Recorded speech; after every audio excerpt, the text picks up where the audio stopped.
Hindi club में फिर से आपका एक बार स्वागत है। आज 31 जनवरी 2021 सीटेट पेपर 1 का जो एग्जाम हुआ है उसमें हम पर्यावरण अध्ययन में जो प्रश्न पूछे गए हैं उसका हल देखेंगे। ये ऑफिशियल आंसर की नहीं है, ये हिंदी क्लब के द्वारा दिया जा रहा है। जो यहां पे सेट उपयोग किया गया है वो है सीरीज आपका जे।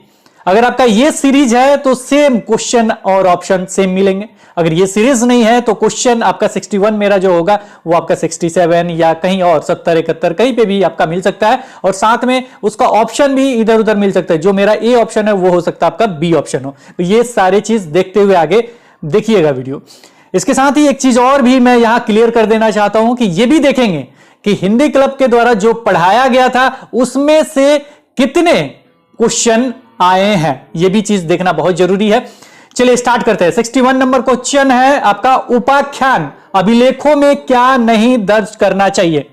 उपाख्यान अभिलेखों में क्या दर्ज नहीं करना चाहिए। सबसे पहले हम बता दें कि उपाख्यान अभिलेख क्या होता है। कोई ये होता है छोटा लेखा जोखा होता है। जैसे में जो मान लीजिए कि एक एग्जांपल लेते हैं, महाभारत होता है, महाभारत में छोटा छोटा कहानी उसमें स्टोरी डाला जाता है, उसे कहते हैं हम लोग उपाख्यान। तो ये जो चीज है इसके बारे में हिंदी क्लब की तरफ से आपको नहीं बताया गया था। 2 ही मात्र ईबीएस के वीडियोस बने थे, उसमें इस चीज की चर्चा नहीं हुई थी। तो 1 मार्क्स कम कर लीजिए। 30 में से 29 मार्क्स अभी तक आपका फिक्स है, यानी 29 अभी आगे भी हम काउंट करेंगे। कितना कम हो सकता है उतना हम कम करेंगे। आप भी कमेंट सेक्शन में बताइएगा। मात्र 2 ही वीडियो पे हम ये चर्चा कर रहे हैं। तो इसमें देखिएगा इसका उत्तर हम डायरेक्ट हम कह देते हैं, क्योंकि इस पे हमने चर्चा नहीं किया था। जब हम विस्तृत सॉल्यूशन लेके आएंगे तब चर्चा करेंगे। यहां पे देखा जाए तो इसका ACD होगा, नहीं दर्ज करना चाहिए। तो इसका आंसर हो गया आपका ऑप्शन नंबर 3, 61 का 3। आगे बढ़ते हैं, अगले क्वेश्चन को देखते हैं। आप एक एकीकृत ईवीएस कक्षा के लिए कैसे योजना बनाएंगे।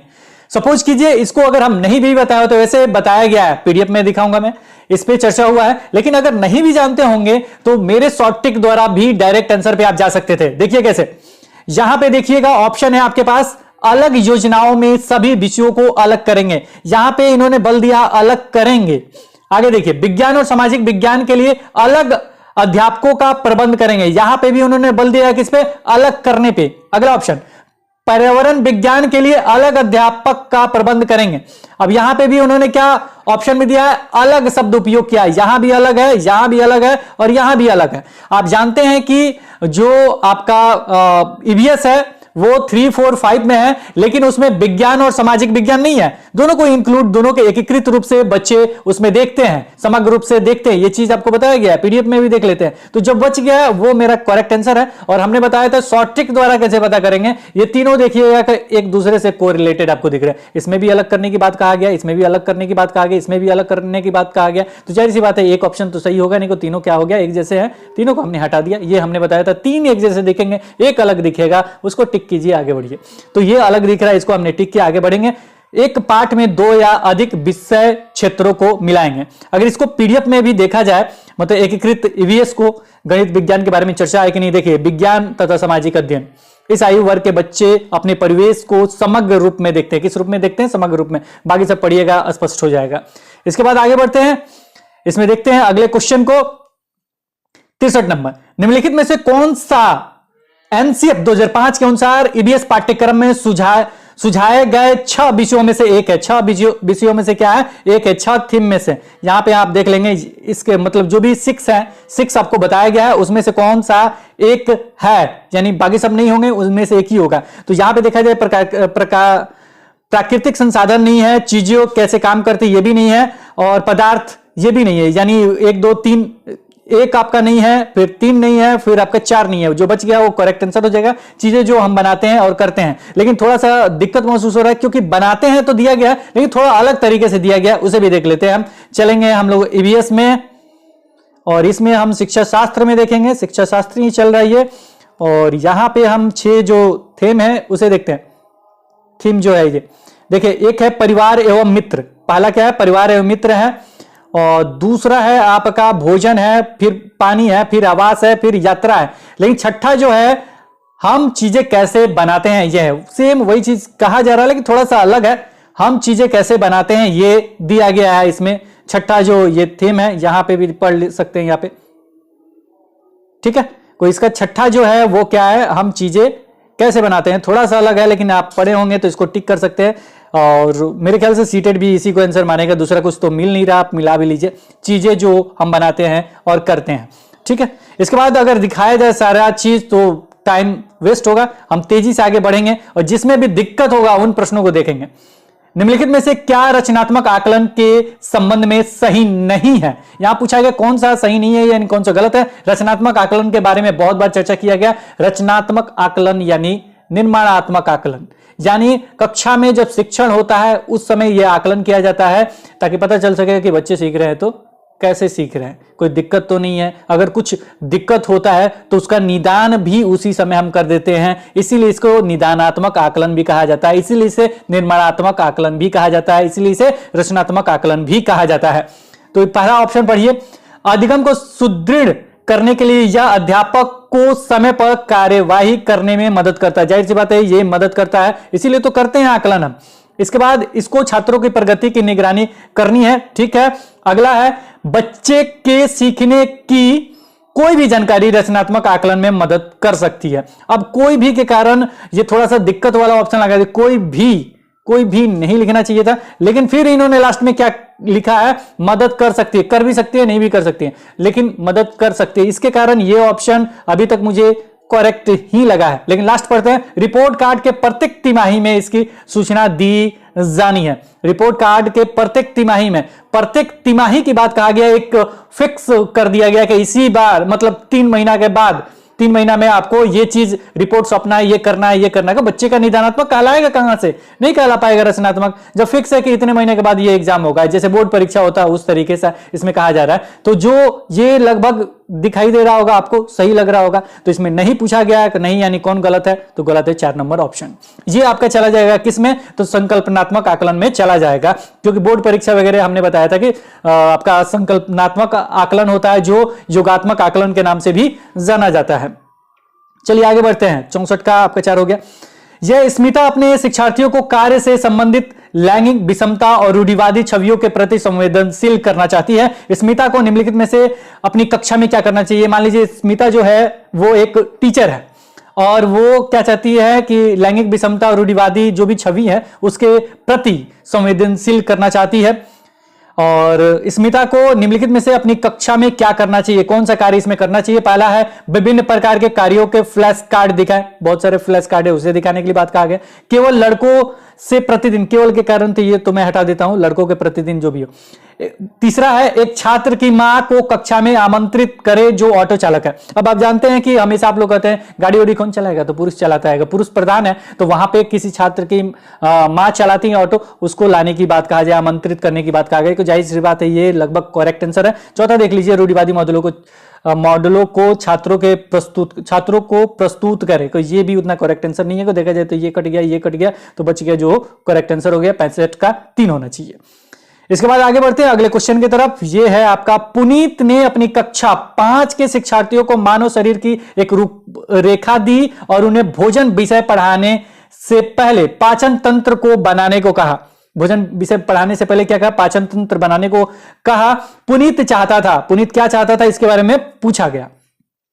पहला, पाचन से संबंधित शिक्षार्थियों के विचारों को प्राप्त करना। दूसरा, अच्छे ड्राइंग कौशलों वाले शिक्षार्थियों की पहचान करना। तीसरा है पाचन की प्रक्रिया पर शिक्षार्थियों का मूल्यांकन करना।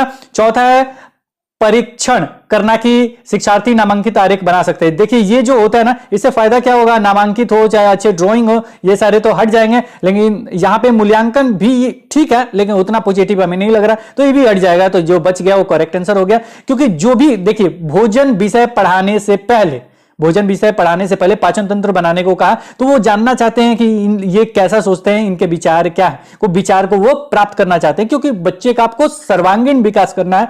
बच्चे आपके पास सब कुछ पढ़ने के लिए आया है। इसके बाद आगे बढ़ते हैं अगले क्वेश्चन की तरफ, 66 के बाद 67, थोड़ा तेजी से करेंगे। मुस्कान ने परिवहन में डीजल वाहनों का उपयोग निषिद्ध होना चाहिए। परिवहन में डीजल वाहनों का उपयोग निषिद्ध होना चाहिए, यानी एक तरह से रोकने की बात कहा गया है। विषय पर एक वाद विवाद का आयोजन किया। मुस्कान के द्वारा इस विषय पर कक्षा में वाद विवाद के आयोजन का क्या उद्देश्य है, मतलब इस तरह का आयोजन कराने का क्या उद्देश्य है? पहला है यह छात्रों के विचारों को जानने और उन्हें सही करने में मदद करेगा। सही करने, अब देखिए यहां पे सही करने की बात कहा गया है, जिसके कारण ये थोड़ा सा गलत लग रहा है, गलत सेंस में लग रहा है। अगला है वह आधुनिक वाहनों के उपयोग के लाभों, अब लाभ छात्रों को संवेदनशील बनाना चाहती है, इस पे तो भी उतना पॉजिटिव नहीं लग रहा। तीसरा देखते हैं, इस मुद्दे पर छात्रों को कई दृष्टिकोणों की सराहना, अब सराहना की कहां से बातचीत चली गई। चौथा ऑप्शन है यह पूरी तरह से परिवहन में डीजल वाहनों पर प्रतिबंध।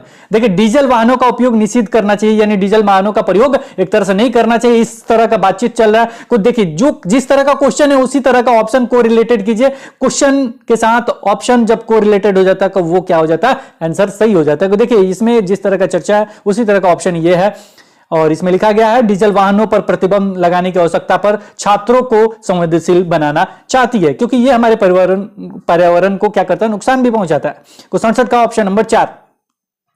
68 एबीएस में मानचित्र कौशल के बारे में चर्चा हुआ है, इसे मैपिंग के नाम से जानते हैं, और यह चर्चा हमने एबीएस में ना करके मैथ में किया है। और मैथ जो देखे होंगे डायरेक्ट वो टिक कर सकते हैं, हमने बताया था स्थानिक वाला, यानी स्थान से संबंधित होता है ये।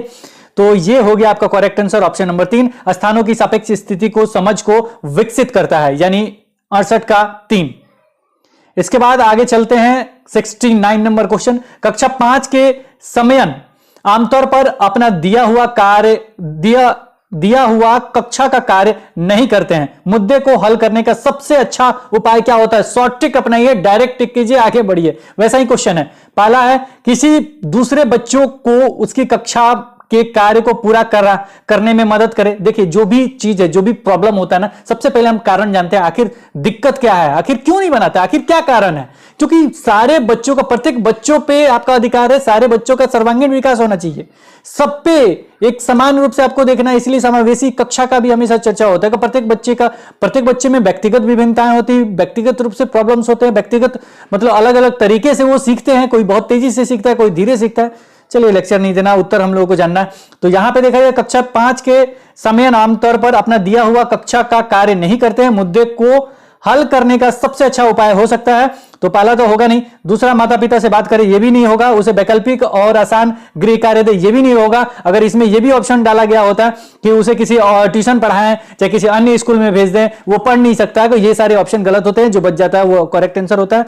तो ये तीनों क्या हुआ, हट गया, जो बच गया करेक्ट आंसर। उसकी कठिनाई का पता लगाने और उसके अनुसार कक्षा कार्य को समायोजित करने के लिए उससे बात करें ताकि अच्छे से पढ़ सके, क्योंकि उसका सर्वांगीण विकास है। कल का भविष्य किस पे टिका है, इन्हीं बच्चों पे टिका है, इसलिए इस पे ध्यान देना हो चाहिए हम लोग को। 68 के बाद ये कितना नंबर, तो 69। चलिए ठीक है, 69 के बाद आपका 70। एक क्वेश्चन हमने बताया था कि हमने नहीं पढ़ा है, दूसरा क्वेश्चन है ये 70 नंबर, निम्नलिखित में से क्या ईबीएस में आकलन का एक व्यापक संकेतक नहीं है। तो वैसे अगर आपके पास थोड़ा भी मतलब ये होगा ना, थोड़ा भी नॉलेज वगैरह होगा, तो देखिएगा ये एक दूसरे से कोरिलेटेड है, ये दोनों और ये तीनों। देखिए कैसे, मतलब ये सही नहीं है। यहां पे देखा है न्याय के प्रति सराकोर, समानता के प्रति सराकोर, सहयोग, ये ऑप्शन 1, 2 और 3 एक दूसरे को रिलेटेड है, लेकिन एक अलग है, वो है अवधारणा मानचित्र, कंसेप्ट मैपिंग। ये अलग दिख रहा है, तो ये क्या हो जाएगा आपका करेक्ट आंसर हो जाएगा 70 का आपका हो जाएगा 3। इसके बाद आगे बढ़ते हैं, और ये है आपका 71 नंबर क्वेश्चन, और ये है आपके बुक से, ये आपके कक्षा 5 के लेसन 6 से पूछा गया है। कुछ हजार साल पहले भारत में तालाबों के निर्माण के अल बिरूनी के अवलोकन के आधार पर कक्षा 5 के ईबीएस के पाठ्यपुस्तक में एक अनुच्छेद है। इस अनुच्छेद को शामिल करने का क्या उद्देश्य है, मतलब क्यों इसको शामिल किया गया पाठ्यपुस्तक में ईबीएस के कक्षा 5 में। देखिए कक्षा 5 में दिया है, लेसन हम आपको बता देते हैं 6, क्या बूंद बूंद करके कुछ है इस पाठ का नाम। इसमें देखा जाए तो ए नंबर में है, यह इतिहास के स्रोतों की पहचान करने में शिक्षार्थियों की मदद करता है। जी हाँ, बढ़िया बात है। दूसरा है, यह शिक्षार्थियों को उनके अवलोकनों की रिकॉर्डिंग में सुधार करने में मदद करता है। रिकॉर्डिंग सुधार करने में थोड़ा सा समझ में नहीं आ रहा, शायद ये गलत हो सकता है। अगला है, यह शिक्षार्थियों को कुछ 1000 साल पहले भारत में मौजूद तकनीक की सराहना करने में मदद करता है। ये 1000 साल पहले, 650 साल पहले लिखा गया आपके बुक में, यहां 1000 साल पहले लिखा है, तो कुछ लिख दिए तो शायद ये सही माना जाए। चलिए सही हो सकता है, तकनीक की सराहना करने में मदद करता है। डी नंबर है, यह शिक्षार्थियों को इतिहास में साक्ष्य की भूमिका की सराहना करने में मदद करता है। जी हाँ, ये सब साक्ष्य है, और यहां पे देखा जाए तो बी थोड़ा सा अलग दिखाई दे रहा है, बी हम हटा देते हैं, एसीडी आपका मिल रहा है, एसीडी करेक्ट आंसर है। लेकिन याद रखिएगा 1000 के बदले इन्होंने 650 इस्तेमाल किया है। तो देख लीजिएगा क्या होगा, आप लोग एक बार देख भी लीजिएगा, बुक में है आपका लेसन नंबर 6 में पार्ट 6 चैप्टर 6, यानी लेसन चैप्टर पार्ट सब एक ही होता है, वो 6 में। चलिए आगे बढ़ते हैं। अगला है ईबीएस की एकीकृत प्राकृतिक सहायक है, एकीकृत प्रकृति सहायक है किसमें? तो यहां पे ऑप्शन है पाठ्यचर्या के भार को कम करने और शिक्षार्थियों को सार्थकता पूर्वक सीखने में। दूसरा है शिक्षार्थी केंद्रित उपागम का पालन करने और संकल्पनाओं की अधिक संख्या का परिचय देने में। ये परिचय वगैरह वाला ऑप्शन हमको निगेटिव लगते हैं, इसलिए मैं इसको हटा देता हूं डायरेक्ट। दी गई सूचनाओं और विवरणों को सीखने में, ये भी थोड़ा निगेटिव सेंस में हटाइए। पाठ्यचर्या के भार को कम करने, देखिए यहां पे एक और चीज देखिएगा, पाठ्यचर्या के लिए इन्हें करिकुलम का शब्द का उपयोग किया है और इन्होंने लिखा है पाठ्यचर्या के भार को कम करने और विशिष्ट प्रकरणों को पेश करने में। प्रकरण को पेश करने में ये मुझे उतना अच्छा नहीं लग रहा, इसके साथ ही हम इसको एक के साथ जाएंगे। पाठ्यचर्या के भार को कम करने और शिक्षार्थियों को सार्थकता पूर्वक सीखने में ये सहायता करता है, इसलिए एकीकृत प्रकृति सहायक है। तो ये 72 नंबर का एक होना चाहिए, एक ही होगा। यहां पे आगे बढ़ते हैं। अगर आपको कुछ और लगता है किसी में, देखिए स्टार मार्क्स इसमें लगा हुआ है, स्टार मार्क्स हमें भी लगता है, लेकिन एक ही होगा। आप कमेंट सेक्शन में भी जरूर बताइएगा ताकि हमें भी पता चले क्यों सोच रहे हैं, और प्रूफ भी देने का चर्चा कीजिएगा कि प्रूफ मिले। ये तो कुछ नहीं करना, केवल देखना था, टिक करना था। इकरा अपने शिक्षार्थियों को ईबीएस में समाचार पत्रों और पत्रिकाओं को पढ़ने के लिए क्यों प्रोत्साहित करती, क्यों वो ऐसा पढ़ने के लिए प्रोत्साहित करते? प्रीवियस ईयर भी बनाए होंगे तो ये जानते होंगे। शिक्षार्थियों को उनके संसार से जुड़ने में सहायता करते, क्या करते हैं? संसार से जुड़ने में ये क्या करते हैं? सहायता करते हैं। और जो भी हो वास्तविक दुनिया, देखिए कोई बच्चा पढ़ने आता है ना, को क्यों आता है आपके पास पढ़ने? क्योंकि वास्तविक दुनिया से वो जुड़ता है। क्या होता है? वास्तविक दुनिया से वो आपसे जुड़ता है। करेक्ट आंसर हो गया ऑप्शन नंबर 1। बाकी सब देख लीजिए। यह है मनोरंजन संसाधन उपलब्ध कराने में, हटा दीजिए। प्रतिस्पर्धा द्वंद्व वगैरह पैदा तो नहीं कराना, झगड़ा वगैरह नहीं ना करना, हटा दीजिए। एक शिक्षार्थियों को स्वतंत्र बनाने में सहायता करते हैं, ऐसा कुछ तो कहा नहीं जा रहा, तो ये हो गया। ज्यादा स्वतंत्र हो जाएगा तो पता चलेगा आपके क्लास में भी नहीं आएगा कोई। ये तीनों क्या हो गया? हट गया, जो बच गया करेक्ट आंसर। और वास्तविक दुनिया से जरूर जुड़ना चाहिए। उससे क्या होता है ना कि बच्चा आपके पास हमेशा पढ़ने के लिए नहीं आया, आपसे सीख के बाहर जाएगा। बाहर जाने के बाद जो भी उसके प्रॉब्लम्स होते हैं ना, उसके सॉल्यूशन सीखने के लिए आएगा, बाहर जाएगा। जो अभी आप इस एज में हैं, जो बाहर परेशानियां सॉल्व कर रहे हैं, जो भी परेशानी आपके सामने आता है वो कैसे सॉल्व करते हैं, कुछ जो सीख के आए हैं उसी के आधार पे सॉल्व करते हैं। चलिए फिर से लेक्चर चालू। 73 का होगा एक। 74 नंबर, पर्यावरण अध्ययन में प्रश्न करने को एक युक्ति के रूप में उपयोग किया जाता है। फिर से पढ़ते, पर्यावरण अध्ययन में प्रश्न करने को एक युक्ति के रूप में उपयोग किया जाता है। मतलब प्रश्न करने को क्यों प्रश्न किया जाता है? सबसे बड़ा ये प्रश्न है। मान लीजिए प्रश्न कब आता है? जब आप किसी पाठ को पढ़ाते हैं, उसमें बच्चा रुचि लेता है, रुचि लेने के बाद क्या होता है? उसके अंदर जिज्ञासा जाता है कि ये क्या है। रुचि लेने के बाद तो बस वही जिज्ञासा से संबंधित होगा। ध्यान खींचने के लिए कोई प्रश्न करेगा तो फायदा क्या? हटाइए। नियमों के पालन को बढ़ावा देने के, नियम वगैरह पालन करने के लिए थोड़े आता है। अनुशासन बनाए रखने के लिए, ये सब नहीं होगा, ये निगेटिव सेंस में होता है, हटा दीजिए। जो करेक्ट होगा वो बिल्कुल एकदम मतलब सकारात्मक प्रश्न की तरफ हो जाएगा। ऐसे लगेगा कि हाँ यही होगा। प्रश्न कब पूछते हैं आप? मान लीजिए आप घर पे ही हैं, मान लीजिए स्कूल में नहीं जाते, घर पे ही हैं, वो किसी के बारे में आप क्यों पूछते हैं प्रश्न? इसलिए पूछते हैं ना, जिज्ञासा आपके अंदर, ये क्या है, ऐसे पूछते हैं ना, तो ये होता है जिज्ञासा। कक्ष में जिज्ञासा को बढ़ाने के लिए। चलिए आगे बढ़ते हैं। पता नहीं, मतलब एक प्रश्न पे लेक्चर जरूर हो जा रहा है शुरू। 75, अपनी कक्षा में 50 से अधिक छात्रों के साथ वाणी उन्हें एक ऐसी गतिविधि में जोड़ना चाहती है जिसमें सीखने को बढ़ाने के लिए अधिकतम संख्या में इंद्रियां शामिल हो। निम्न में से कौन सा क्रियाकलाप उपरोक्त कार्य के लिए ठीक होगा? पहला, समूह चर्चा को प्रोत्साहित करना। दूसरा है उचित एवी साधन के लिए स्मार्ट कक्षा का उपयोग। और तीसरा है नजदीक के स्थान के लिए क्षेत्र भ्रमण का आयोजन करना। और चौथा है कौशलों के प्रदर्शन के लिए समुदाय से संदर्भ व्यक्तियों को आमंत्रित करना। आप बताइए, हमने बताया था कि अगर किसी को मतलब क्या कहते हैं, अगर किसी को प्रैक्टिकल वे में कोई कार्य कराते हैं तो सबसे अच्छा होता है। अगर हम वीडियो बना रहे हैं और प्रैक्टिकल वे में, मतलब वो किसी भी टॉपिक पे वीडियो बना रहे हो प्रैक्टिकल वे में आपके सामने दे दे। हमने बहुत बार ये भी समझाया था कि अगर आप लोग प्रयोगशाला का प्रयोग करते हैं, मतलब जैसे अगर कोई पौधा के बारे में साइंस में पढ़ा रहे हैं, कोई पौधा के बारे में पढ़ा रहे हैं और पौधा लाके दिखा रहे हैं छोटा सा उसका पौधा की ये पत्ती है, ये है, तो कितना जिज्ञासा से पढ़ेंगे। केमिस्ट्री के क्लास में है और केमिस्ट्री का केमिकल वगैरह सारी चीज दे दिए, उसको प्रैक्टिकल रूप में आप खुद करके सीख रहे हैं, कितना मजा आता है। तो इसमें क्या हो जाएगा, जो प्रैक्टिकल होगा टिक कीजिए, आगे बढ़िए। क्षेत्र भ्रमण, कुछ नहीं, सबसे बढ़िया क्षेत्र भ्रमण, वहां पे देखेंगे, सारी चीज सीखेंगे। और ये बताया भी गया है आपका ईबीएस जो पेडागोजी सेक्शन का नोट्स है मात्र कुछ पेज का, 3-4 पेज का, बाकी सब काट छाट के हमने 3-4 पेज का बनाया था, उसमें भी ये लिखा हुआ क्षेत्र भ्रमण इंपॉर्टेंट है। को 75 का होगा 3, बाकी कैसे काटना है ये अच्छे तरीके से आप जानते हैं। 76 इस पे तो वीडियोस है और बार बार मैंने बताया था कि दिशा से प्रश्न आएगा, उसको देखिएगा, जरूर आएगा और आ गया।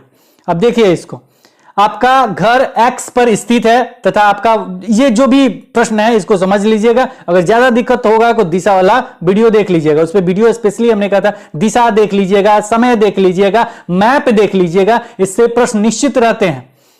चलिए इसका आंसर होगा आपका 100 एम ठीक पश्चिम, 100 एम ठीक पश्चिम। यहां पे जो होता है ना, यहां के सापेक्ष जो पूछा जाता है ठीक उल्टा हो जाता है। बहुत सारे लोग यहां पूर्व लगाए होंगे, बनाने के बाद भी गलती करते हैं, इसलिए स्पेशली एक वीडियो हमने दिशा का बना दिया। जिन्होंने देखा उनका निश्चित सही हुआ होगा।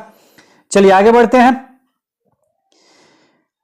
नीचे दिए गए कौन से एक राज्य में तोरांग का अर्थ है जंगल, ये तो पढ़ाया गया है ईबीएस में। ईबीएस स्टार्ट हो गया और ईबीएस में एक एक पॉइंट हमने पढ़ाया है और इसका बताया हमने तोरांग मीन्स क्या। ये हमने बोला भी था ये पूछा जा सकता है तोरांग का मतलब क्या होता है जंगल, लेकिन वो ना पूछ के ये पूछ दिया गया है कि किस राज्य का है, तो ये भी हमने बताया था ये झारखंड से संबंधित है। तो जिन्होंने भी करेक्ट आंसर मारा है झारखंड, वो बिल्कुल 1 मार्क्स पाएंगे। चलिए 77 का हो गया 3। अभी तक 2 ऐसे प्रश्न मिले हैं जो दिक्कत वाले थे, यानी जो हमने नहीं बताया था, थोड़ा भी डिस्कस वगैरह नहीं हुआ था। 77 का हो गया 3। 78 नीचे दिया गया कौन सा कथन मधुमक्खियों और छत्तों के विषय में सही नहीं है। अब यहां पे ऑप्शन है आपका 1 2 3 4। अब ये तो हम देखेंगे, पीडीएफ में देखेंगे और दिखाएंगे भी, और इसका आंसर आपको खुद ढूंढना है। नीचे दिया गया कौन सा कथन मधुमक्खियों और छत्तों के विषय में सही नहीं है। पहला है नर मक्खियां छत्तों के लिए अत्यंत महत्वपूर्ण होती है। दूसरा है छत्तों में बहुत सारी काम करने वाली मक्खियां होती है, ठीक है। तीसरा है छत्ते में केवल नर मक्खियां होती हैं। और चौथा है प्रत्येक छत्ते में एक रानी मक्खी होती है जो अंडे देती है। देखिए यहां पे 2 चीज तो करेक्ट है, ये करेक्ट है आपका। यहां नहीं पूछा है, नहीं को हमने हमेशा बताया है अंडरलाइन कीजिए, ये खुद अंडरलाइन करके देते हैं, फिर भी हम कहते हैं अंडरलाइन कीजिए ताकि पता चले कि नहीं पूछा गया। अब देखिए यहां पे सही कौन कौन है। प्रत्येक छत्ते में एक रानी मक्खी होती है जो अंडे देती है, बिल्कुल सही बात है। और एक है आपका छत्ते में बहुत सारी काम करने वाली मक्खियां होती है, ये भी सही है। अब यहां पे बच गए ये और ये दोनों पढ़ लीजिए ताकि पीडीएफ दिखाएंगे तो आप वहां खोजेंगे। नर मक्खियां छत्तों के लिए अत्यंत महत्वपूर्ण, नर मक्खियां छत्तों के लिए अत्यंत महत्वपूर्ण होती है, इन्होंने लिखा है अत्यंत महत्वपूर्ण होती है। ये देखिए छत्ते में केवल कुछ नर मक्खियां होती, केवल कुछ नर मक्खियां होती, छत्ते में केवल शब्द इन्होंने लगा दिया है और केवल वाले से ही निगेटिव सेंस में होते हैं। लेकिन ये भी देखिए और ये भी देखिए, इन दोनों में से कोई एक होगा, यानी 3 होगा नहीं तो 1 होगा। अब इसके लिए हम चलते हैं पीडीएफ पे और खुद समझिए कौन सा होगा पीडीएफ में। अब ये तो थोड़ा सा खोजना पड़ेगा, कुछ समय दीजिए हमको, तेजी से हम कोशिश करते हैं खोज देने के लिए आपके लिए। ये भी पूछा गया प्रश्न है आपका चिलबाज गिद्ध वाला, छोड़िए वो सब नहीं देख रहे, जिसमें दिक्कत होगा वही देखेंगे हम लोग, ठीक है। अच्छा ये गांधीधाम वाला पे आप वीडियो जाके देखिए, इस पे हमने बोला था कि यहाँ पे आपका राज्य वगैरह से क्वेश्चन आएगा, ठीक। गांधीधाम से पूछा है। इसके बाद हाँ ये आ गया रानी मक्खी। हर छत्ते में एक रानी मक्खी होती है जो अंडे देती है, छत्ते में कुछ नर मक्खी भी होते हैं। अब देखिए यहां पे इन्होंने क्या दिया, छत्ते में केवल शब्द इन्होंने प्रयोग नहीं किया है। एक बार पीडीएफ भी देख लीजिएगा, उसमें भी मेरे ख्याल से वो पीडीएफ में केवल नहीं है, छत्ते में कुछ नर मक्खी होते हैं, केवल कुछ नर मक्खी उन्होंने लिखा है, तो इसका मतलब ये हो सकता है। आगे देखिए छत्ते में बहुत सारी काम करने वाली मक्खी होती है, ठीक है। ये रस लाना, जब किसी मक्खियों को रस मिल जाता है नाच करती है, दूसरी मक्खियों को पता चल जाता है वहां रस। नर मक्खी छत्ते के लिए कुछ खास काम नहीं करते हैं, ये भी देखिए। अब ये करेक्ट आंसर क्या होगा मुझे भी नहीं पता, क्योंकि दोनों पॉइंट यहां लिखा गया। छत्ते में कुछ नर मक्खी भी होते हैं, यानी जो भी छत्ता है उसमें छत्ते में कुछ नर मक्खी भी शब्द लगाया गया है, जिसके कारण ये क्या हो जाएगा, वहां पे उन्होंने केवल शब्द लगाया है इसलिए वो गलत हो जाएगा। और साथ में ये भी लिखा है नर मक्खी छत्ते के लिए कुछ खास काम नहीं करते हैं, यानी वहां पे महत्वपूर्ण किया गया है, ये यहां लिखा है कुछ खास काम नहीं करते, अब वहां लिखा है अत्यंत महत्वपूर्ण होते हैं। अब ये आपको खुद डिसाइड करना होगा कि वो होगा या ये होगा। अब इस पे दोनों जो भी टिक किए होंगे दोनों ऑब्जेक्शन करेंगे तो आपके सामने लाइन लिखा हुआ है, ये हिंदी क्लब का नोट्स है। अब देखिए क्या होता है, मुझे भी नहीं पता, सीटेट वाले तो कुछ ना कुछ दिक्कत करते रहते हैं। अब देखिए ये क्या होता है, मुझे नहीं पता, या तो मुझे लगता है ये होगा नहीं तो ये होगा। छत्ते में केवल कुछ नर मक्खियां, उन्होंने यही दिया था केवल कुछ नर मक्खियां, अत्यंत महत्वपूर्ण, यहां उन्होंने नहीं शब्द लगाया होगा जिसके कारण छूट गया होगा। देखिए आप भी देख के हमें कमेंट सेक्शन में बताइएगा 78 का क्या हो सकता है, ये आपके ऊपर है, स्टार मार्क्स लगा देता हूं, ये आपके ऊपर है। पीडीएफ भी मैंने दिखा दिया, क्वेश्चन भी दिखा दिया। चलिए आज हम मिर्ची के बिना भोजन की कल्पना भी नहीं कर सकते, इसे व्यापारी हमारे देश में लाए थे। कहां से लाए थे नहीं पता, चलिए पीडीएफ देख लेते हैं कहां से लाए थे। अब पीडीएफ में रेड कलर से हमने लिखा है, इतना याद है हमको। मिर्ची तीखा होता है, कहां गया तीखा मिर्ची, आ गया, ये देखिए मिर्ची आपका आ गया। मिर्ची कहां से आता है, दक्षिण अमेरिका से आया था। चलिए दक्षिण अमेरिका कहां है, जी हाँ टिक किया गया, वही दक्षिण अमेरिका से आया था। आज हम मिर्ची के बिना भोजन की कल्पना भी नहीं कर सकते, इसे व्यापारी हमारे देश में लाए थे, कहां से, दक्षिण अमेरिका से लाए थे। अगला क्वेश्चन, और ये हमने बताया था समय वाला क्वेश्चन होगा, इसको बनाइएगा तो 38 कुछ समथिंग आएगा, लेकिन इन्होंने जो भी हो, देखिए कितना गुणा भाग इस बच्चे ने किया है, मेरे ख्याल से कुछ ना कुछ दिक्कत हो रहा होगा। चलिए इसका करेक्ट आंसर इन्होंने लगाया था 38.5 km/h। ये हो सकता है, थोड़ा सा दिक्कत है, 38.1 आ रहा है, लेकिन इसको लेके वो चलते होंगे शायद। देखिए इसका भी क्या होता है, 80 का आपका 1 होना चाहिए। अब देखिए क्या होता है, इसका 38.1 या 2 समथिंग आ रहा है, देख लीजिएगा, ठीक है, लेकिन आपका उससे संबंधित को एक ही लग रहा ऑप्शन नंबर 1। चलिए आगे बढ़ते हैं। अगला क्वेश्चन है आपका, निम्नलिखित में से कौन से कच्चे तेल पेट्रोलियम के उत्पादक है को गुजरात और तमिलनाडु। आगे बढ़ते हैं, इसको एक बार देख भी लीजिएगा। हमारे देश का संविधान निम्नलिखित में से किसके नेतृत्व में, ये बुक से ही है, ये बुक में देखिएगा डॉक्टर भी, ये तो जानते भी होंगे, जनरल क्वेश्चन है, सभी लोग जानते होंगे। इसके बाद अगला है, ये क्वेश्चन का आंसर समझ गए, 82 का होगा 2 नंबर, ठीक है। 83, पौधे के लिए किए जाने वाले नीचे दिए गए कार्यों पर विचार कीजिए, तो इसमें पौधे को सहारा दें, पौधे के लिए किए जाने वाले नीचे में से कौन सा कार्य कर, तो एक होता है पौधे को सहारा देना, ह्यूमस प्रदान करना, ये नहीं होगा, भोजन संचित या भंडार करना, ये भी करते हैं, पानी और खनिजों को अवशोषित करना, तो ये 2-3 कार्य हैं, ये तीनों क्या करते हैं, पौधे करते हैं, तो ये हो जाएगा ACD। ये तो जनरल छोटा सा क्वेश्चन है और निश्चित ही आप सही करके आए होंगे। जो पौधे को सहारा देना होता है, पौधे को सहारा देते हैं, जो जड़ होते हैं वो भोजन सिंचित और भंडारित भी किया जाता है, और भोजन और खनिजों को अवशेषित करता है जो जड़ होता है वो। और इसके बाद आगे क्वेश्चन पे बढ़ते हैं। अगला है, निम्नलिखित में से कौन सा एक भारत का संघ शासित प्रदेश नहीं है, ये भी हम नहीं पढ़ाए थे। 3 क्वेश्चन हो गया जिसके बारे में थोड़ा भी चर्चा नहीं है, लेकिन अगर आप थोड़ा भी न्यूज़पेपर वगैरह पढ़ रहे होंगे तो जानते हैं कि मणिपुर नहीं है, जम्मू कश्मीर वगैरह हाल ही फिलहाल का है। और मैप पे कुछ बच्चों का डिमांड था कि सर मैप नए वाले पे बता दीजिए, को समय का जानते हैं कितना अभाव है मैप, लेकिन मैप हमने बताया ताकि अपडेट रहिएगा आप लोग। चलिए 3 क्वेश्चन हुए, 3 माइनस कर दीजिए, 27 तक अभी है, और भी देखेंगे कितना है। इसका करेक्ट आंसर होगा मणिपुर, आपका जम्मू कश्मीर भी आ गया। हम जानते थे कि जम्मू कश्मीर और इसमें थोड़ा दिक्कत होगा।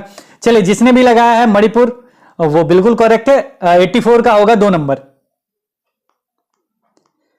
ये भी आपके पीडीएफ में है। निम्नलिखित में से खाद्य पदार्थों को समूह को चुनिए जिसके प्रत्येक सदस्य में लौह तत्व प्रचुर मात्रा में होता है, वो है आंवला पालक गुण। और ये एक बार नहीं दूसरा बार ये क्वेश्चन पूछा गया है, इसीलिए हम कहते हैं प्रीवियस ईयर बनाइए। जिन्होंने भी 85 का 1 लगाया बिल्कुल सही है, और ये बोले भी थे, ये तो हमने बताया था कि आएगा, ये प्रश्न बहुत बार रिपीट हो रहा है। निम्नलिखित में से पक्षियों का वह समूह चुनिए जिसका प्रत्येक सदस्य हमारी तुलना में 4 गुनी अधिक दूरी की वस्तुओं को स्पष्ट देख सकने योग्य है, वो है बाज, चील, गिद्ध। और ये मतलब वीडियो में तो हम एकदम नॉर्मल बच्चे की तरह पढ़ाया था ताकि वो उतना सुन के आप लोग याद कर ले, लेकिन बहुत सारे बच्चे जिनसे बात हुआ था उनको बताया था मैंने, बाज, चील, गिद्ध वाला याद कर लीजिएगा ये।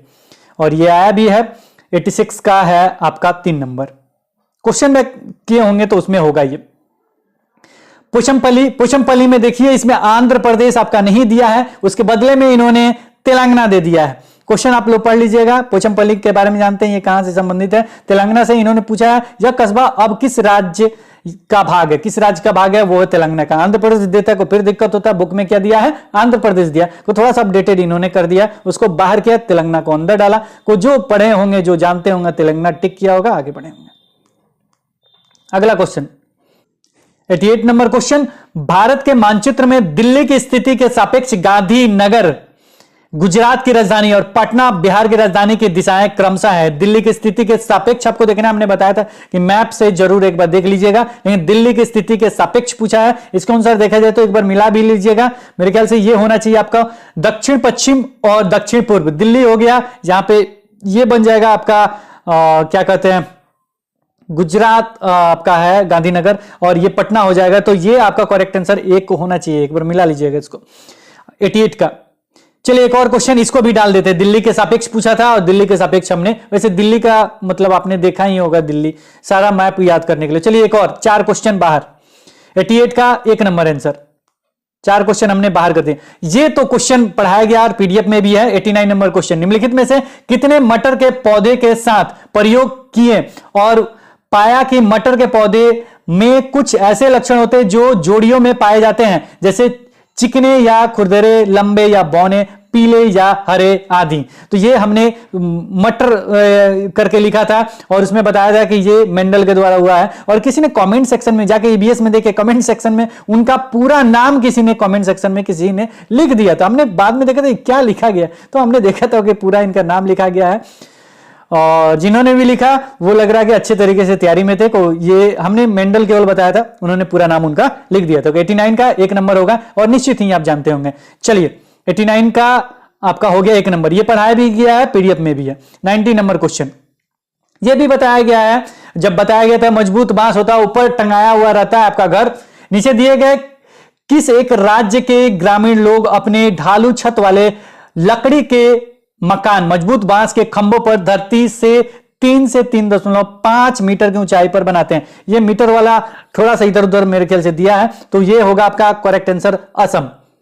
हमने बताया था वहां पे मजबूत बांस पे वो रहता है, तो ये असम में होता है। 90 का होगा 2 नंबर। और पीडीएफ ईबीएस वगैरह जिन्होंने भी पढ़ा है, और जो आपका जो सीरीज हमने चलाया था मात्र 2 वीडियोस में बहुत सारे क्वेश्चन है, समझिए 4 है, एक अपने तरफ से रख देते 5 क्वेश्चन बाहर, इसमें भी 25 नहीं तो 24 फिक्स हुआ ना, तो 25 इसमें 25 आपका साइकोलॉजी में 50 नंबर फिक्स, 60 में 30 60 में 50, 60 में 50 फिक्स हुआ आपका, 50 नहीं 1-2 नंबर और कम कीजिए, नहीं 60 में इतने ज्यादा मार्क्स फिक्स हो गए। बचे कितने आपके, बचे आपके 60 हुआ, 40 इधर और उधर 50, 90 में लेके आना मात्र 40 नंबर, आधा से भी कम। 90 में आपको और कितना लेंगे, 40 इधर 50 उधर, 90 क्वेश्चन में मात्र 40 नंबर लेके आना, 50 हो गया, 40 और को ऐसे भी टिक कर दीजिएगा तो हो ही जाएगा, ऐसे भी। चलिए देखते हैं, इसके बाद और भी है और सेशन हम लोग करते हैं। आप भी कमेंट सेक्शन में बताइए कैसा लगा, और अगर पसंद आ रहा है तो लाइक कीजिए, चैनल पे नए हैं तो सब्सक्राइब कीजिए और दोस्तों के बीच शेयर कीजिए ताकि जाए। और लोगों के पास थोड़ा सा समय का अभाव था, कहीं और थे, फिर अभी फ्री हुए हैं, कुछ तो वीडियोज आ रहे हैं, फिर बिजी हो जाएंगे तो शायद फिर दिक्कत हो जाएगा। चलिए कोशिश करते हैं इसके बाद और सीरीज लाने के लिए। तो अगर आपका इसमें दिक्कत हुआ है तो प्लीज जिस तरीके से आपको बताया गया उस तरीके से तैयारी कीजिए, 90 गारंटी है आपका। हाँ, अगर पैटर्न चेंज होगा, मान लीजिए कि इस बार जैसे एग्जाम लिया गया इसी तरीके से पहले से लिया जा रहा है, इसी तरीके से पूछ देगा तो निश्चित ही आप सक्सेस हो। अब पैटर्न चेंज करके कहीं और से पूछ दिया जाए, कुछ और पूछ दिया जाए, तब तो दिक्कत है, नहीं तो ऐसे पूछा जाएगा तो गारंटी है कि आप पास हो जाएंगे 90 के लिए फिक्स। तो आज इस वीडियो में इतना ही, फिर मिलते हैं एक नए वीडियो के साथ, तब तक देखते रहें, बने रहें हिंदी क्लब पे। धन्यवाद, बाय बाय।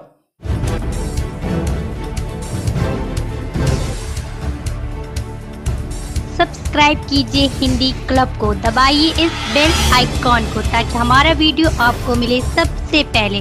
शेयर करें अपने दोस्तों के साथ ताकि वो भी इसका लाभ उठा सके। ये सब बिल्कुल फ्री है।